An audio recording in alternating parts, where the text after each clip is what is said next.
Hi hello friends, ನೀವು ನೋಡ್ತಾ ಇದ್ದೀರಾ ಗಿರ್ಕಿ ಯೂಟ್ಯೂಬ್ ಚಾನಲ್. ನಾನು ನಿಮ್ಮ ಗುರುರಾಜ್ ಮಾತಾಡೋದು. ಇವತ್ತು ಏನಪ್ಪ ಅಂತಂದರೆ ನಾನು ನಿಮಗೆ ಒಂದು ಗಿಡದ ಬಗ್ಗೆ ಮಾಹಿತಿಯನ್ನು ಕೊಡಲಿಕ್ಕೆ ಬಂದಿದ್ದೀನಿ. ಯಾವುದಪ್ಪ ಗಿಡ ಅಂತಂದು ಹೇಳಿ ಇವಾಗಲೇ ಹೇಳ್ತೀನಿ. ಮತ್ತು ಇದುವರೆಗೂ ಯಾರು ನನ್ನ ಈ ಚಾನಲ್ಗೆ ಸಬ್ಸ್ಕ್ರೈಬ್ ಆಗಿಲ್ವೋ ಅವರೆಲ್ಲ ಸಬ್ಸ್ಕ್ರೈಬ್ ಆಗಿ ಅಂತ ಹೇಳಲಿಕ್ಕೆ ಇಷ್ಟಪಡ್ತೀನಿ. ಮತ್ತು ಲೈಕ್ಸ್ ಮಾಡಿ ಮತ್ತು ಶೇರ್ ಮಾಡಿ ಅಂತ ಹೇಳಲಿಕ್ಕೆ ಕೂಡ ಇಷ್ಟಪಡ್ತೀನಿ. ಇವತ್ತಿನ ಈ ಸಂಚಿಕೆಯಲ್ಲಿ ನಾನು ನಿಮಗೆ ಒಂದು ಗಿಡದ ಬಗ್ಗೆ ಮಾಹಿತಿ ಕೊಡಲಿಕ್ಕೆ ಬಂದಿದ್ದೀನಿ. ಯಾವುದಪ್ಪ ಗಿಡ ಅಂತ ಹೇಳಿದರೆ, ಈ ಗಿಡನ ತಂಗಡಿಕೆ ಅಥವಾ ಆವರಿಕೆ ಗಿಡ ಅಂತ ಹೇಳ್ತಾರೆ. ಆವರ್ತಕ್ಕೆ ಅಂತಂದು ಹೇಳಿ ಕರೀತಾರೆ. ಯಾವುದಪ್ಪ ಅಂದರೆ ಬನ್ನಿ ತೋರಿಸ್ತೀನಿ ಯಾವುದು ಗಿಡ ಅಂತಂದೇಳಿ. ನೋಡಿ, ಇಲ್ಲಿ ನೋಡ್ತಾ ಇದ್ದಿರಲ್ಲ, ಈ ಗಿಡನ ಆವರ್ತಕ್ಕೆ ಅಂತಂದು ಹೇಳಿ ಸಂಸ್ಕೃತದಲ್ಲಿ ಕರೀತಾರೆ. ಮತ್ತು ಕನ್ನಡದಲ್ಲೂ ಕೂಡ ಆವರ್ತಕ ಅಂತಂದು ಹೇಳಿ ಕರೀತಾರೆ. ಇದನ್ನು ಕೆಲವೊಬ್ಬರು ಕನ್ನಡದಲ್ಲಿ ಇದನ್ನು ಮನ್ನರಿಕೆ ಗಿಡ ಅಂತಂದು ಹೇಳಿ ಕರೀತಾರೆ. ಮತ್ತು ಇಂಗ್ಲೀಷ್ನಲ್ಲಿ ಇದನ್ನು ಸೆನ್ನ ಅಂತ ಹೇಳ್ತಾರೆ, ಟ್ಯಾನರಿನ್ ಸೆನ್ನ ಅಂತ ಹೇಳ್ತಾರೆ. ಇದರ ಒಂದು ಬಾಟ್ನಿಕಲ್ ನೇಮ್ ಬಂದ್ಬಿಟ್ಟು ಸೆನ್ನ ಅರಿಕ್ಯುಲೇಟಾ ಅಂತಂದು ಹೇಳ್ಬಿಟ್ಟು, ಸೆನ್ನ ಅರಿಕ್ಯುಲೇಟಾ ಅಂತಂದು ಹೇಳಿ ಇದರ ಒಂದು ಲ್ಯಾಟಿನ್ ನೇಮ್ ಇರುತ್ತೆ. ಇದು ಫ್ಯಾಬೇಸಿ ಅಂತ ಹೇಳ್ತಾರೆ ಕೆಲವೊಬ್ಬರು. ಇದರ ಸಬ್ ಫ್ಯಾಮಿಲಿ ಬಂದ್ಬಿಟ್ಟು ಸಿಜಾಲ್ಪನೇಸಿ. ಈ ಗಿಡವು ನಮ್ಮ ಭಾರತದಲ್ಲಿ ಸಾಮಾನ್ಯವಾಗಿ ಎಲ್ಲ ಕಡೆ ಕಂಡುಬರುತ್ತೆ. ಅಂದರೆ ಈ ಉಷ್ಣವಲಯಗಳಲ್ಲಿ ಮತ್ತು ಈ ಡ್ರೈ ಲ್ಯಾಂಡ್ಸ್ಗಳು ಇರುತ್ತಲ್ಲ, ಅಲ್ಲೆಲ್ಲ ಕಂಡುಬರುತ್ತೆ. ಈ ಒಂದು ಗಿಡ ಇದ್ದಲ್ಲಿ ಸ್ವಲ್ಪ ನೀರಿನ ಒಂದು ಜಲಾಂಶ ಜಾಸ್ತಿನೇ ಇರುತ್ತೆ ಅಂತ ಹೇಳ್ತಾರೆ. ಈ ಗಿಡವನ್ನು ಸಂಸ್ಕೃತದಲ್ಲಿ ಆವರ್ತಕಿ ಅಂತಂದು ಹೇಳಿ ಕರೀತಾರೆ. ಮತ್ತು ಇದರ ಒಂದು ಸ್ಪೆಷಾಲಿಟಿ ಏನಪ್ಪ ಅಂದರೆ ಈ ಹೂವನ್ನು ತೆಲಂಗಾಣ ಸರ್ಕಾರ ಇದೆಯಲ್ಲ, ತೆಲಂಗಾಣ ಅಂದರೆ ತೆಲಂಗಾಣ ಗೌರ್ಮೆಂಟ್ ಇದೆಯಲ್ಲ, ತೆಲಂಗಾಣ ರಾಜ್ಯ ಇದೆಯಲ್ಲ, ಅದರ ಒಂದು ಹೂವು ಇದು. ಗಿಡ ಸುಮಾರು ಒಂದು 4 ರಿಂದ 5 ಅಡಿ ಅಷ್ಟು ಎತ್ತರ ಬೆಳೀತದೆ. ಕೆಲವೊಂದು ಸರಿ ಮರವಾಗಿ ಕೂಡ ಬೆಳೆಯೋ ಚಾನ್ಸಸ್ ಇರುತ್ತೆ ಈ ಗಿಡ. ಮತ್ತು ಈ ಗಿಡದಲ್ಲಿ ಈ ಎಲೆಗಳು ಇರ್ತಾವಲ್ಲ, ಕಾಂಪೌಂಡ್ ಆಗಿರುತ್ತೆ, ಆಲ್ಟರ್ನೇಟ್ ಇರುತ್ತೆ, ಕಾಂಪೌಂಡ್ ಆಗಿರುತ್ತೆ. ಇದೆಲ್ಲ ಗಿಡ ಎಲೆ ನೀವು ನೋಡ್ಬೋದು. ಎಲೆಗಳನ್ನು ನೋಡಿ, ಈ ಥರ ಇರುತ್ತೆ ಎಲೆಗಳು. ಈ ಹುಣಸೆ ಎಲೆ ಬರುತ್ತಲ್ಲ, ಅದೇ ಥರ ಅಂದರೆ ಸ್ವಲ್ಪ ದೊಡ್ಡದಾಗಿರುತ್ತೆ.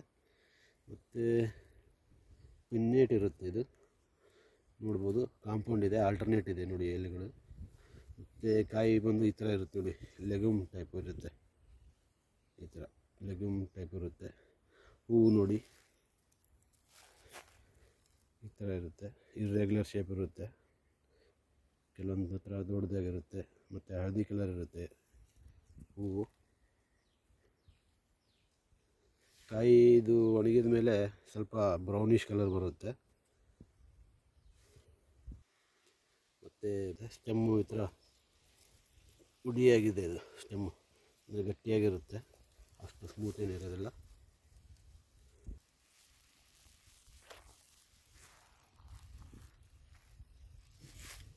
ಈ ಗಿಡದ ಮೇನ್ ಕೆಮಿಕಲ್ ಕಂಪೋಸಿಷನ್ಸ್ ಬಂದ್ಬಿಟ್ಟು ಗ್ಲೈಕೋಸೈಡ್ಸ್ ಬರುತ್ತೆ, ಮತ್ತು ಆಂಥ್ರಾಕ್ವಿನನ್ಸ್ ಬರುತ್ತೆ, ಸಿಸ್ಟೋಸಿರಾಲ್ ಬರುತ್ತೆ, ಟ್ಯಾನಿನ್ಸ್ ಬರುತ್ತೆ. ಈ ಎಲ್ಲ ಮೇನ್ ಕೆಮಿಕಲ್ ಕಂಪೋಸಿಷನ್ ಇರುತ್ತೆ ಇವು. ಮತ್ತು ಈ ಗಿಡದ ಉಪಯೋಗ ಏನಪ್ಪ ಅಂದರೆ, ಇದನ್ನು ಅತಿಸಾರದಲ್ಲಿ ಯೂಸ್ ಮಾಡ್ತಾರೆ. ಮತ್ತು ಈ ಸ್ತಂಭಕ ಅಂದರೆ ರಕ್ತಸ್ತಂಭಕವಾಗಿ ಯೂಸ್ ಮಾಡ್ತಾರೆ. ಅಂದರೆ ಈ ಬ್ಲೀಡಿಂಗ್ ಡಿಸಾರ್ಡರ್ಸ್ ಏನಿರುತ್ತಲ್ಲ, ಅದರಲ್ಲಿ ಕೂಡ ಯೂಸ್ ಮಾಡ್ತಾರೆ. ಮತ್ತು ಇದನ್ನು ಈ ಡಯರಿಯಾ ಅಂದರೆ ಅತಿಸಾರದಲ್ಲಿ ಕೂಡ ಯೂಸ್ ಮಾಡ್ತಾರೆ. ಅತಿಸಾರದಲ್ಲಪ್ಪ ಹೇಗಪ್ಪ ಯೂಸ್ ಮಾಡೋದು ಅಂತಂದರೆ, ಇದರ ಒಂದು ಬೀಜಗಳಿರುತ್ತಲ್ಲ, ಆ ಬೀಜಗಳನ್ನು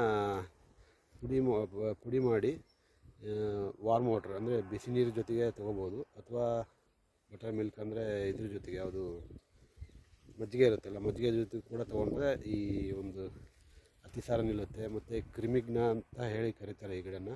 ಕ್ರಿಮಿಗ್ನ ಅಂದರೆ ವಾರ್ಮ್ ಇನ್ಫೆಸ್ಟೇಷನ್. ಅಂದರೆ ಈ ಚಿಕ್ಕ ಮಕ್ಕಳಲ್ಲಿ ವರ್ಮ್ಸ್ ಆಗುತ್ತಲ್ಲ, ಈ ಜಂತು ಹುಳು, ಬಾಲು ಹುಳು ಅಂತ ಇರುತ್ತಲ್ಲ, ಆ ಥರದ್ದು ಆಗುತ್ತಲ್ಲ, ಅದರಲ್ಲಿ ಕೂಡ ಇದನ್ನ ಯೂಸ್ ಮಾಡ್ಬೋದು. ಇದರ ಒಂದು ಡೆಕಾಕ್ಷನ್ ಮಾಡಿಬಿಟ್ಟು, ಅಂದರೆ ಬಾರ್ಕ್ ಇರುತ್ತಲ್ಲ, ಸ್ಟೆಮ್ಮಿಂದ ಒಂದು ಬಾರ್ಕ್ ಬರುತ್ತಲ್ಲ, ಆ ಸ್ಟೆಮ್ಮಿನ ಬಾರ್ಕನ್ನು ತೆಗೆದುಬಿಟ್ಟು ನೀರಲ್ಲಿ ಕುದಿಸಿ ಕುಡಿಯೋದ್ರಿಂದ ಈ ಒಂದು ವರ್ಮ್ ಇನ್ಫೆಸ್ಟೇಷನ್ ಕೂಡ ತಡಿಬೋದು. ಅಂದರೆ ಹೇಗಪ್ಪ ಅಂತಂದರೆ, ಅದನ್ನು ಸ್ಟೆಮ್ ತೆಗೆದುಬಿಟ್ಟು ಪೌಡ್ರ್ ಮಾಡಿ ನೀರಲ್ಲಿ ಹಾಕಿ ಅದ್ರ ಜೊತೆಗೆ ಈ ಒಂದು ಸೀಡ್ಸ್ಗಳನ್ನು ಬೆರೆಸಿದ್ರು ಕೂಡ ಉಪಯೋಗ ಆಗುತ್ತೆ. ಅದನ್ನು ಬೆರೆಸಿಬಿಟ್ಟು ಡಿಕಾಕ್ಷನ್ ಮಾಡಿ ಒಂದು 150ರಿಂದ 100 ml ಅಷ್ಟು ಇರುತ್ತಲ್ಲ, ಅದನ್ನು PID ಅಂದರೆ ಮೂರು ಟೈಮ್ ತೊಗೋಬೋದು. 50 ml ಇಲ್ಲ 10ರಿಂದ 20 ml ಅಷ್ಟು ಕೊಡ್ತಾ ಬಂದರೆ ವರ್ಮ್ ಇನ್ಫೆಕ್ಷನ್ ಕೂಡ ಕಮ್ಮಿ ಆಗುತ್ತೆ. ಈ ಒಂದು ಹೂವುಗಳ ಒಂದು ಉಪಯೋಗ ಏನಪ್ಪ ಅಂತ ಹೇಳ್ಬೋದು. ಈ ಹೂವುಗಳನ್ನು ನೀವು ಈ ಟೀ ಥರವಾಗಿ ಕುಡಿಬೋದು. ಅಂದರೆ ಈ ಹೂವುಗಳನ್ನು ಒಣಗಿಸ್ಬಿಟ್ಟು ನೆರಳಲ್ಲಿ ಒಣಗಿಸ್ಬಿಟ್ಟು ಪೌಡ್ರ್ ಮಾಡಿ ಇಟ್ಕೊಂಡು ಅದನ್ನು ಟೀ ಪೌಡ್ರ್ ಆಲ್ಟರ್ನೇಟಿವ್ ಆಗಿ ಅದನ್ನ ಯೂಸ್ ಮಾಡ್ಬೋದು. ಈ ಒಂದು ಮಧುಮೇಹ ಪೇಷಂಟ್ಸ್ ಇರ್ತಾರಲ್ಲ, ಅವರು ಅದನ್ನು ಆ ಥರ ಮಾಡ್ಕೋಬೋದು. ಆ ಥರ ಮಾಡಿದರೆ ಸ್ವಲ್ಪ ಮಧುಮೇಹ ಕಂಟ್ರೋಲಲ್ಲಿ ಬರುತ್ತೆ. ಮತ್ತು ಈ ಶುಕ್ರಸ್ತಂಭಕವಾಗಿ ಕೂಡ ಈ ಒಂದು ಗಿಡ ಯೂಸ್ಫುಲ್ ಇದೆ. ಅಂದರೆ ಶುಕ್ರಸ್ತಂಭಕ ಅಂದರೆ ಈ ಪ್ರೀಮ್ಯಾಚುರ್ ಎಜಾಕ್ಯುಲೇಷನ್ ಇರುತ್ತಲ್ಲ, ಕೆಲವರಲ್ಲಿ ಶೀಘ್ರ ಸ್ಥಳನ ಥರ ಎಲ್ಲ ಆಗುತ್ತಲ್ಲ, ಅವರಿಗೆ ಕೂಡ ಇದರ ಒಂದು ಇದು ಸೀಡ್ಸ್ ಬರುತ್ತಲ್ಲ, ಅದನ್ನು ಪೌಂಡ್ ಮಾಡಿಬಿಟ್ಟು ಅದನ್ನು ಕಷಾಯ ಟೈಪ್ ಮಾಡಿ ಅದನ್ನು ಕುಡಿಸ್ತಾ ಬಂದರೆ ಪ್ರೀಮ್ಯಾಚುರ್ ಎಜುಕೇಷನ್ ಇರುತ್ತಲ್ಲ, ಅದು ಕೂಡ ಕಡಿಮೆ ಆಗುತ್ತೆ.